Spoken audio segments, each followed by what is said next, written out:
नमस्ते, मेरा नाम नाथ है और यह मेरी कथा है, एल प्रारंभिक पाप की। कथा सुनिए। एक ठंडी सर्दी के दिन एक हॉट गार्ड जंगल में चल रहा था।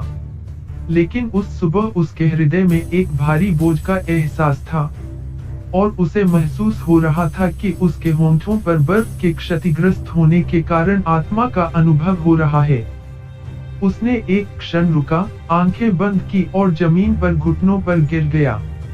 वहां उसे एक भयानक दृष्टि मिली, अंधकार, युद्ध और पीड़ा की। पीड़ित और क्रोधित होकर वह आकाश की ओर देखा और अपनी सभी शक्ति के साथ चिल्लाया, इतना पीड़ा क्यों हो रहा है? क्यों?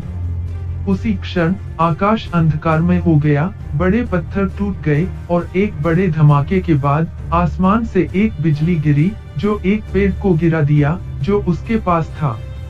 धुंध और धूम्रपान के बीच सूर्य के समान स्वर्णिम सर्प दिखाई दी। वह उसके सामने खड़ी हुई और उसकी आंखों में देखकर उससे बात की। इस पुराने जले हुए पेड़ की त्रुटि में खोज करो और तुम्हें उत्तर मिलेगा। फिर वह जंगल में गायब हो गई। नागिन के शब्दों से बहुत प्रभावित होने पर आदमी केवल सोच सकता था उस वैदिक राशि में छुपे रहस्य के बारे में। उसने जल्दी से वह गिरी हुई पेड़ काटना शुरू किया, खुद से कहते हुए, सत्य प्रकट होगा। और इसी तरह धीरे धीरे लकड़ी महिला की एक आकृति को आरंभ कर रही थी, जिसमें एक सर्प के रूप में उठे हुए बाण थे। वह विश्वास नहीं कर सका। ईवा और एडेन के उद्यान की सर्प। प्रारंभिक पाप उत्तर था। महिला और लालसा एक सुंदरता में हमेशा जुड़ी हुई।